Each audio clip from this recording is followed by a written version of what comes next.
여러분이 먹을 수 있는 모든 초콜릿이 분홍색인 세상에서 눈을 떴다고 상상해보세요. 아름답게 빛나는 루비색의 초콜릿이 순간 여러분의 눈을 반짝이게 만들어요. 그리고 자신도 모르게 입에 침이 고여요. 분홍색 초콜릿을 두 손으로 움켜쥐고 마침내 이 예술작품을 한 입 베어 먹습니다. 맛은 좋은데 초콜릿 맛은 별로 안 나요. 분홍색 초콜릿이 제4의 초콜릿인지 아닌지에 대한 논란이 확산되고 있어요.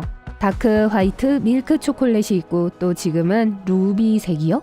꼭 그렇진 않아요. 하지만 걱정 마세요. 왜 그런지 이해할 수 있을 거예요. 루비 초콜릿은 2017년 바리 칼리바우트라고 불리는 스위스 벨기에 회사를 통해 시장에 등장했습니다. 그들이 초콜릿을 어떻게 분홍색으로 만드는지는 제조 비밀이지만 그 과정을 약간 공개했어요.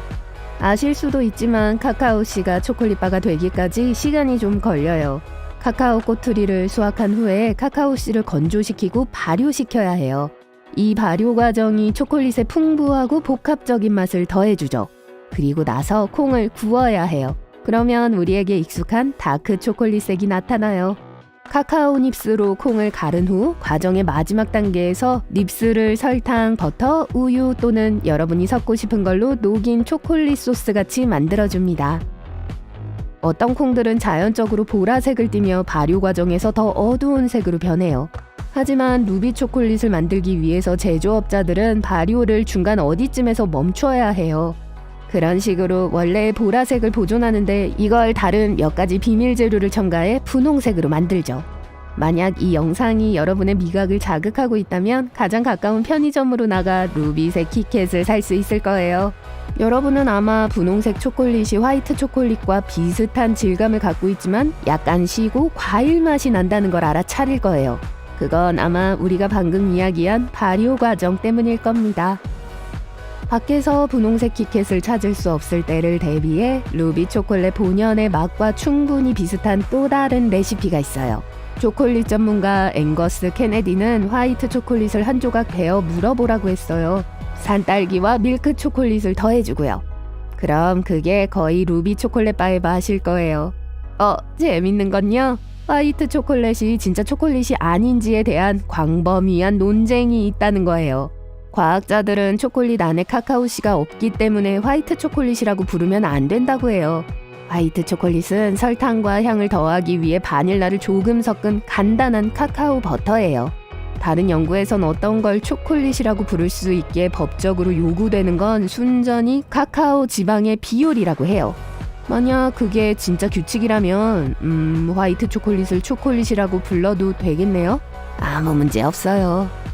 그나저나 분홍색 초콜릿은 왜 그렇게 인기가 많아졌을까요? 문제는 우리가 입으로만 먹지 않는다는 거예요. 먹는 건 우리의 모든 감각을 포함해요. 크기, 모양, 색, 그리고 표면 질감 모두 음식이 우리에게 얼마나 매력적일지에 중요한 역할을 하죠. 냄새 또한 우리의 식욕을 많이 결정해 줄 거예요. 말도 안 되는 것 같지만 뭔가의 냄새는 벌써 여러분의 미각을 활성화시킬 수 있어요. 하지만 주로 우리는 눈으로 먹어요. 그러니까 이 아름다운 분홍색 초콜릿 가나슈를 보세요. 이 루비색 초콜릿 무스도요. 보기도 좋고 왠지 무지개 색층 하나를 먹으려는 것 같잖아요. 눈으로 먹는 건 태초부터 우리 인간들에게는 진짜였어요. 우리의 영장류 조상을 예로 들어볼게요. 과학에선 영장류가 지붕처럼 우거진 어두운 녹색잎들 사이에서 영양가 있고 다채로운 과일을 발견하기 위해 삼색 색각을 발달시켰을지도 모른다고 해요. 장담하는데 이 모든 맛있는 음식 이미지를 보는 것만으로도 우리가 이야기하고 있는 것들을 갈망하게끔 만들고 있는걸요. 하지만 우리의 뇌는 먹는 것에 관해서는 그리 똑똑하지 않아서 쉽게 속아 넘어가요. 예를 들어 바나나 맛이 나는 분홍색 액체를 마신다면 뇌가 그걸 올바르게 처리하는데 시간이 걸릴 거예요. 정상적으로는 음료가 딸기 맛이 나길 기대했겠죠. 또 다른 연구에선 우리의 뇌가 거친 것을 건강한 식사의 자격으로 인식한다고 해요. 그렇지 않을 때도 말이죠. 제가 여러분에게 거친 브라우니와 부드러운 브라우니 한 조각을 드리고 칼로리가 적은 걸 먹으라고 한다면 여러분은 아마도 더 거친 걸 선택할걸요? 소비자 리서치 저널의 이 연구는 거친 식감을 가진 음식들이 부드러운 버전과 같은 영양적 가치를 갖고 있다고 할지라도 포만감이 더 크고 건강하다고 느껴진다는 걸 보여줘요. 그래서 칼로리가 아주 높아도 우리가 그래놀라 바와 트레일 믹스를 먹으면서 아주 건강하게 먹고 있다고 생각하는 거예요.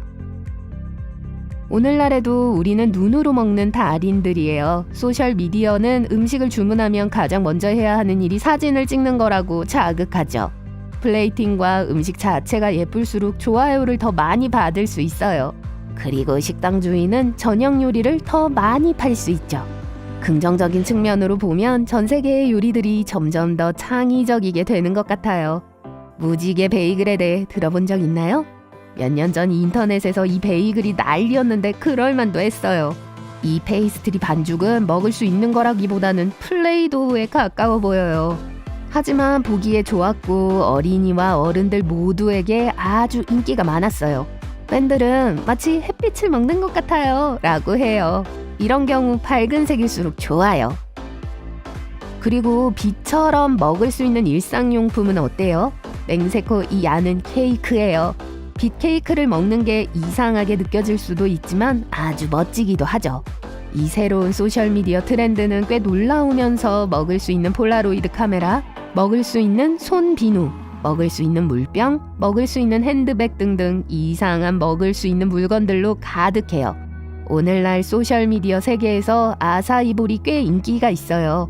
완벽하게 늘어선 그래놀라, 호박씨, 귀리가 얹어진 밝은 보라색의 감미로운 색조는 보기만 해도 군침이 돌게 돼요.